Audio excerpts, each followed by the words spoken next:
The Health Minister, Susan Lee, joined me earlier. Minister, thank you for coming in. My pleasure.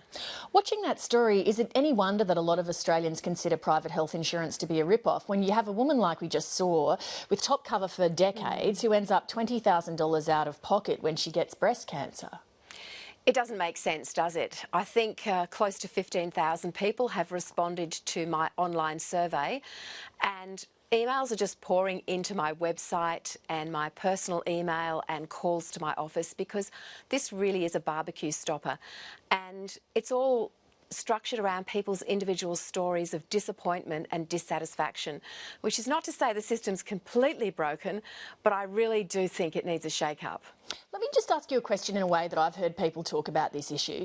You have car insurance and your car's a write-off and you pay your excess and you get a new car. They don't say to you, oh, well, I'm sorry, seatbelts aren't covered, air conditioning's not covered, brakes aren't covered. Why is it that when you pay your health insurance, most of the time when you go to a specialist or you need a test or you need an ultrasound or something like that, it turns out to be not covered?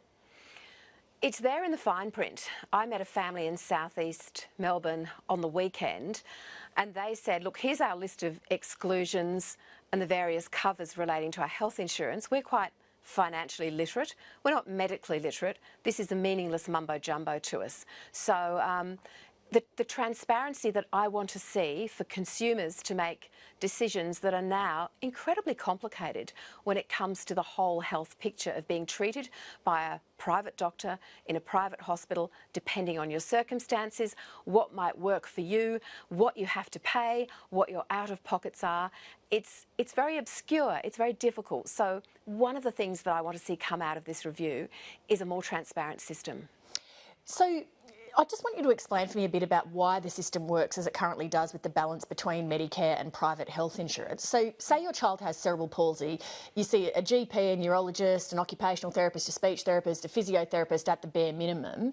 Why is it that Medicare covers the vast bulk of that, still leaving you quite out of pocket, I might add, when you have private health insurance? Because Medicare is the universal insurer that covers every single Australian, and private health insurance doesn't exist in primary care, it exists in hospital and it supports the public health system. So every Australian is covered, and those who choose to take out private health insurance principally should obtain a product. I mean, what it's about is looking after you in a private hospital with the doctor that you choose with a no or known gap, which makes it very clear to you as a consumer what your choices are when it comes to your treatment. So we're being criticised at the moment for wanting to Americanise the system. What that really means is people are anticipating that we might allow private health insurance into primary care, into your GP doctor surgery. Absolutely not. We are not doing that. What I want to see on behalf of consumers is a product that looks after people in hospital. Because sometimes, and you know, this has become increasingly clear to me, some private health insurance policies only entitle you to treatment in a public hospital. So consumers are rightly angry and disappointed. 500,000 in the last 12 months have dumped or downgraded their policies.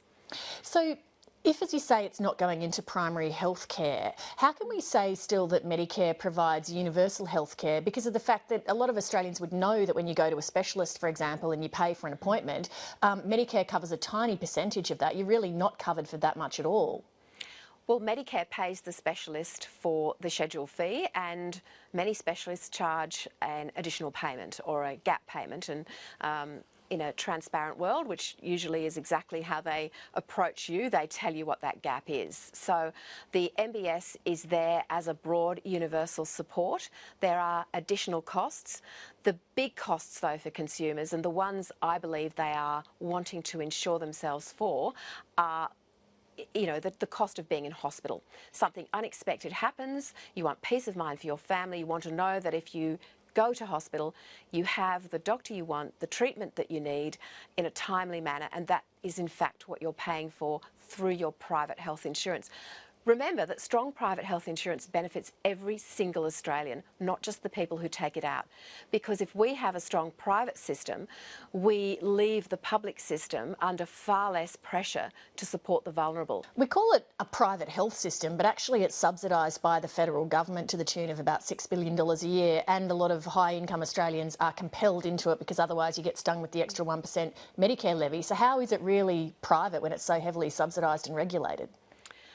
The reason why we, our side of politics, introduced the private health insurance rebate was to encourage people to take up private health insurance, to do exactly what I just suggested we absolutely have to focus on, which is to keep the public system strong by encouraging those who can afford it to take up private health insurance. What would happen if, as some people advocate, you took the $6 billion out of the private health system and put it into the public health system? Well, you would still find that the public health system would struggle, and the federal government would be funding a system over whose cost drivers and efficiencies we have no control. We're doing that already, of course, with the agreements that we have, and they're the subject of a separate negotiation between me and state ministers. But it's the principle of recognising that where people can step in and pay more for their own health costs and be happy with the insurance product they get for those unexpected occasions, or in fact the frequent occurrences where they need to go to hospital because of chronic disease, that they're supporting that. So yes, we spend, as a federal government, $6 billion funding the private health insurance rebate. One of the things that's coming back to me and that I'm interested in pursuing is $2 billion of that is the ancillary rebate for extras. It's not for hospital cover at all. So maybe there are ways we can come up with tax-effective investment products. We can give consumers the incentive to look after their own health, to build on a savings product that lasts a lifetime. You know, you often meet people who say, I don't do any of this saving for any of this insurance, but I put money away myself. And maybe we need to reward that when it comes to the extras that are not hospital cover. So at the moment you're in the information gathering process and thinking about where you might like to go. Do you have a timeline in mind for when you think you'd come up with a package and some policies on this? Responses to the survey are due by early December. I've got targeted consultations with the private hospitals, the private health insurers, the doctors and, of course, state governments, everyone with the new ideas that we may come up with. They will be thoroughly workshopped, both with my colleagues in the Parliament and with the population who has, you know, this very close to their heart and their interests. Minister, thank you very much for your time this evening. Thank you.